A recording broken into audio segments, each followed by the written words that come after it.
तो इसे भिगोना बहुत महत्वपूर्ण है। और ये बहुत बढ़िया क्वालिटी वाला प्रोटीन है। इसमें वो सारा पोषण होता है जो आपको चाहिए।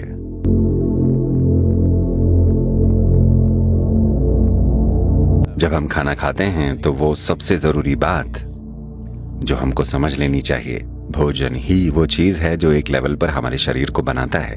ये दिन भर चलने के लिए हमारे ईंधन का मुख्य हिस्सा है। जब मैं कहता हूँ ईंधन का मुख्य हिस्सा, मतलब और पहलू भी हैं, यानी पानी, हवा, सूरज की रोशनी।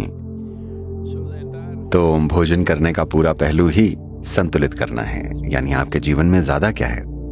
अगर आप एक खास तरह का खाना खाते हैं तो आपकी 70% ऊर्जा उस भोजन से आती है जो आप खाते हैं, जिसका मतलब है पक्का आप दिन में 6 से 8 घंटा सोएंगे। इसका मतलब है शरीर की मरम्मत का समय आपके जीवन का 1/3 है। आपके जीवन का 1/3 हिस्सा यूं ही चला गया बिना आपको पता चले कि हुआ क्या। तो अगर आप अपने खाने का पैटर्न बदल दें, अगर आप बदलाव करें, अगर आप इस तरह खाएं, तो आप देखेंगे कि जितना खाना आपको चाहिए होता है वो काफी कम हो जाएगा। लेकिन इसके बाद भी अगर आपने कुछ खाया तो भोजन की मात्रा कम हो जाएगी और सूरज की रोशनी, हवा, पानी से ऊर्जा प्राप्त करने की आपकी योग्यता बढ़ जाएगी। अभी जैसा मैंने कहा, ज्यादातर लोगों के लिए उनकी ऊर्जा का 70% भोजन से आता है। अगर आप इसे पलट दें, यानी कि 30 से 40% खाने से आए और बाकी उन 3 स्रोतों से, तो आप देखेंगी कि आपका दिन आराम से 20 घंटे तक चलता रहेगा, बड़े आराम से, और आप ज्यादा जिएंगी। इसका मतलब ये है क्योंकि हर कोई ज्यादा सालों तक जीने की सोच रहा है, पर क्या ये जरूरी नहीं है कि आप ज्यादा घंटे जिएं हर रोज? लेकिन बस इतना ही, या फिर आपके सुबह के नाश्ते में और भी कुछ होता है? वैसे आमतौर पर एक अनार का फल भी होता है। और अगर शारीरिक रूप से मैं बहुत ज्यादा एक्टिव रहने वाला हूँ, मान लीजिए मैं गोल्फ का एक राउंड खेलने वाला हूँ, क्योंकि मैं 18 होल पैदल चलता हूँ, गोल्फ कार्ट की सवारी वैसी चीजें नहीं करता, तो तब शायद मैं कुछ कार्बोहाइड्रेट जोड़ दूं। ये एक इडली या एक रोटी या वैसा कुछ हो सकता है। मतलब या तो गेहूं, चावल या बाजरा, इनमें से कोई एक चीज हम जोड़ देते हैं ताकि शारीरिक गतिविधि के लिए हमें जरूरी कार्बोहाइड्रेट मिल जाए।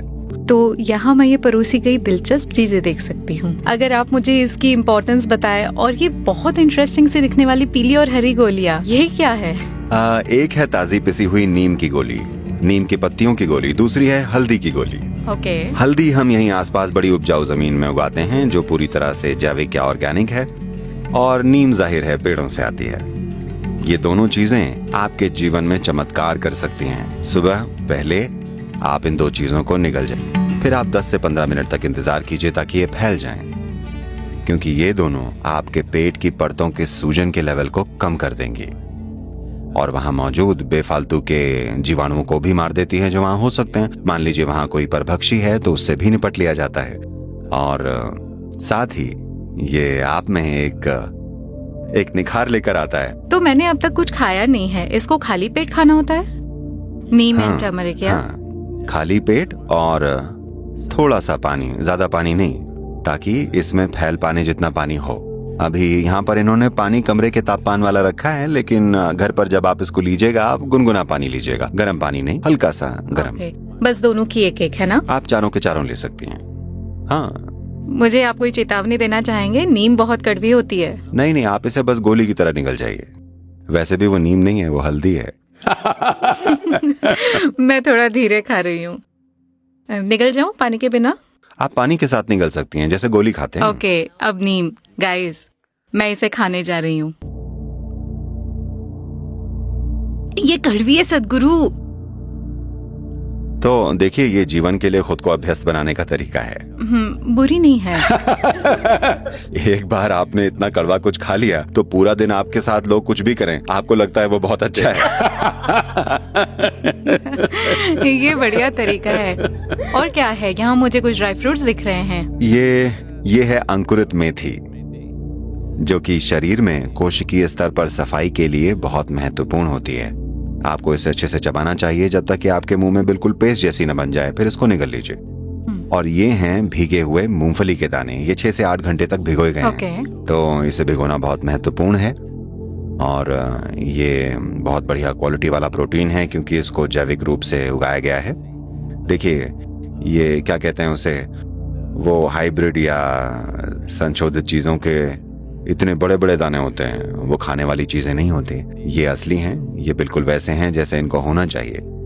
तो ये आपकी प्रोटीन की जरूरत को भी पूरा कर देंगे। और इसमें और दूसरे बहुत सारे एंजाइम्स भी होते हैं जो बहुत बहुत महत्वपूर्ण होते हैं। एक समय था जब मैं महीनों तक मूंगफली के दानों और एक केले पर जीवित रहा हूँ। पूरे दिन भर? पूरे दिन। इसमें वो सारा पोषण होता है जो आपको चाहिए।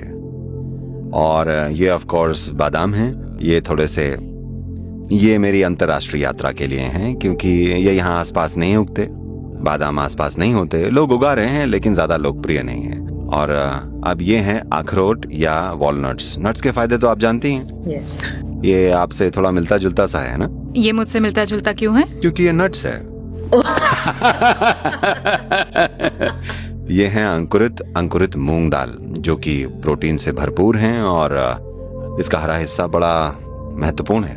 और ये बहुत जरूरी है कि बादाम को भिगोया जाए और इसको छील लिया जाए क्योंकि इस तरह के मेवों में अपनी रक्षा करने का अपना खुद का एक तरीका होता है। जैसे ही आप इसे पानी में भिगो देते हैं, अब बीज को ऐसा लगता है उसे बोया जाएगा। हम उसे निराश कर देंगे पर उसे ऐसा लगता है कि इसे बोया जाएगा, वो अंकुरित होगा और एक बड़ा पेड़ बनेगा और उसके अपने ही सपने होते हैं।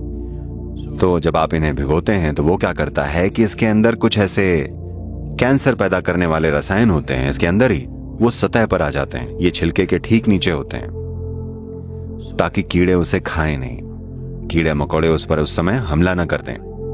तो आप उसे भिगो देते हैं उसे यह एहसास दिलाने के लिए कि वो उगने वाला है और फिर उसे छील देते हैं। तब आप देखेंगे कि उस तरह के केमिकल्स निकल गए हैं। नहीं तो जब आप बादाम खाते हैं तो आप अनजाने में ही सही कैंसर को पैदा करने वाले हिस्से को भी खा जाते हैं। ओह, ये बड़ी गहरी बात है, मुझे नहीं पता थी। और हाँ, एक बात, मुझे अभी 10 मिनट रुकना पड़ेगा ना इससे पहले कि मैं ये सब खाऊं। नहीं, आप ट्राई कीजिए। मैं कर सकती हूँ। ओके, बात करते करते करूंगी। मैं शायद बादाम के साथ शुरू करूंगी। आप मेथी नहीं खा रही मैं हैं? लेती हूँ। वो भी कड़वी है। ओह, ऐसा क्या? और ये बहुत अच्छी चीज है। ओके, मैं ट्राई करती ये हूँ। बढ़िया सफाई करती है और ये कोशिकाओं की सूजन को भी मिटा देती है। ये बहुत जरूरी है। ऐसा कोई खाना है जो हमें नहीं खाना चाहिए? आलू पराठा, छोला bhatura, what is that? Sabudana, Butter chicken. thank you. Thank you very much. Thank you.